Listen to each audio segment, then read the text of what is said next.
I just got off the phone with a friend of mine.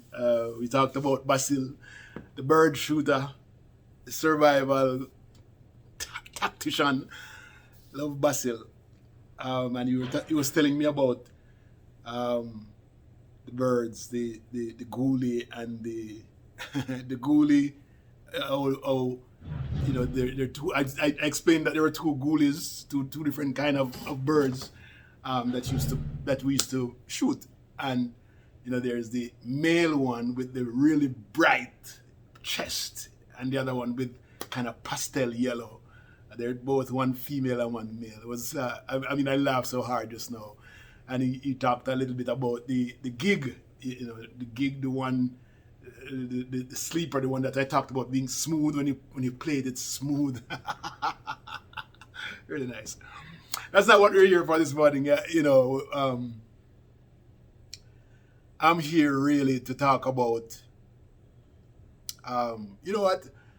It's really really nice to see the amount of persons who have responded to all of the videos, the vignettes that I've put out. We've had so much responses. It's unbelievable. So thank you. You make me feel good. You make me feel like more and do much more of this. I mean, obviously, I am going to do a lot more of it, but it warms my heart to see how people respond to the stories that I told.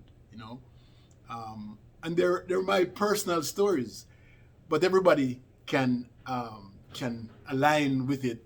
As long as you grew up in the country, you should be able to understand where I'm going with it. Sorry. So I wanted to share with you the day that my mother decided to move from the tenement yard. I don't know how. I don't know about anybody else, but I wasn't very happy. I wasn't very happy that we're moving from tenement yard. We're moving into a bigger place, but I have very close relationship with the people in the yard, and even though we're moving from here to about 2 chains away, not very far, I felt like I was leaving behind something that I could not recover from. And so, the closeness of the families in the yard. I was talking to Barry last night, and Barry said, that culture in that yard is the same as it's the epitome of where we talk about the community rears a child, and so when I recognize that we're leaving to go to another place where we are the only one living in that space, 3 bedrooms, I'll have my own bedroom, and the other 2 ladies will have. In fact, there were 4 bedrooms. I had my own on a little detached area, and then my other sisters had their own, and Mama have their own too.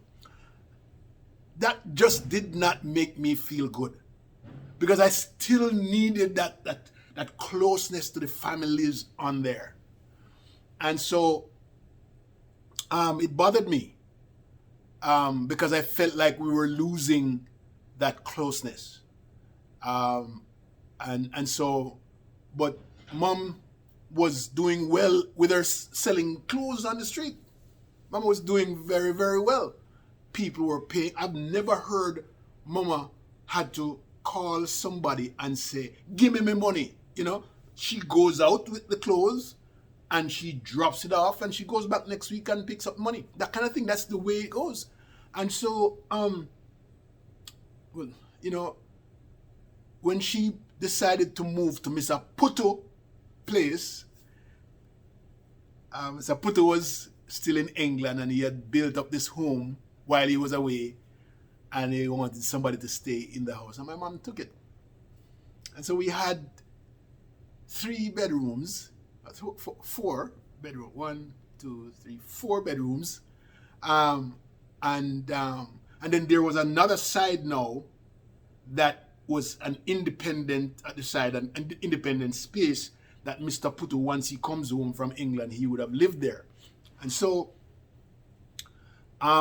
we had the entire house. But then that space was different. It was on a hill right next to Mr. Sanders' Miss Sissy house. And just below us was Miss Lou, the lady who made oil, who made coconut oil, all right? So Miss Lou had Miss Lou Keys and Mr. Keys and Dimples and Babs and I think Peggy and so forth. And those 3 homes, those 3 buildings share a garbage disposal. What is a garbage disposal? It's a dugout, right? Where whenever you have your trash, you throw it in that dugout. Once a week, that dugout gets burned out. Gets burned. And it served 2 purposes, because they put green stuff. When it's being burned, they throw green leaves in there also, right? Why? They throw it in there for mosquito. Because we had a lot of mosquito. Jamaica always have a whole heap of mosquito. Whole heap of mosquitoes. That's a part of our lives. Yes? Just that some of them come and it really bad. I mean, I've been a sucker for mosquito bites, because mosquito give me dengue, they give me all kind of flus and stuff. And so we shared this this garbage disposal, a dugout in the ground that sits between all 3 homes. And so we all come and throw our trash inside of it, and it's burned once a week. You have to go up a hill to get to you could go in 2 different directions, go through Faith Lane and up the hill, or you can go next door to Arrows Bambulan and go up the hill, and we're right on top of the hill. Right behind us, sorry, was Mrs. Fannell. So Mrs. Fannell owned a big piece of property right there. And Mrs. Fannell had 2 graves in her yard that made me very afraid at night time. I thought about afraid. I don't go to the back of that house when night comes around, okay? Because it's dark back there and 2 graves back there. And not only that, down a little bit further, there are some croton trees that's planted in a little area that everybody knows that when croton plant is close by, you know, so somebody buried there. That's the way it is, all right? And so we had me afraid for double duppy and quadruple duppy, all right? So back at the house, dark at night time. So a part of my fear coming from the movies sometimes was that duppy, when me walk up to the side of the house to get inside of my house, somebody go and creep around from the side of the house and come take me. I was a living scaredy cat, all right? So Mr. Pootoo house, we lived there from 1972 to 1977. It was a big upgrade from the tenement yard, and we were able to live comfortably, right? We were able to have guests home, meaning my cousins them and my brother from Montego Bay, they could come and stay with us and all that. That couldn't happen before, right? When we were in the tenement yard. I mean, who wanted to come to tenement yard to stay, right? But when we moved up, and we could have a lot of guests at home in the summer, and you know, and that time Mama had already bought her first car from 1971, and things was looking up. You know, things were looking up. So you know, that kind of move is quite an upgrade. By then, my father was working on a ship. He was uh, going to Miami and Freeport in Puerto Rico and all of these places, Haiti, and bringing stuff home. So we were able to live a little bit better life at Mr. Pootoo place than we were living down there. But I really did not want to go. There was too many things, too many richness of culture down at Aunt Annie's home. I mean, being at Aunt Annie, there was a mango tree just across a scatter corner from that house. We call it starchy because that was the only mango that nobody. I still have the taste. I still have the look. I still have the feel of a starchy mango. In my I haven't eaten a starchy mango in 50 years, right? But I remember a starchy tree that's a really big. It's like it's been there for 300 years, but it was still bearing, and it was the most wanted mango in the entire community of Arokobesa, because it's the only mango that looks like it, that tastes like it, that the texture is the only thing. And so you could stay inside of my yard and hear when a starchy mango drops, right? when starchy mango, when one starchy mango drop, anybody within 4 or 5 chains of that tree, it's a big race to find that mango, because they only drop one at a time. And you never find a wasted starchy mango anywhere. Because sometimes they drop and they were eaten out by birds that's still golden. People just take it and cut out the bird part and go and enjoy the mango. That's how good that mango was. I don't remember tasting it. You talk about Julian, dash with Julian. You talk about East Indian, dash with East Indian. Talk about long mango, dash with that. This mango starchy, and everybody who comes from Morocco will tell you about starchy land, and that is a prized mango. If you get one a day, if you get one a week, it's still golden, okay?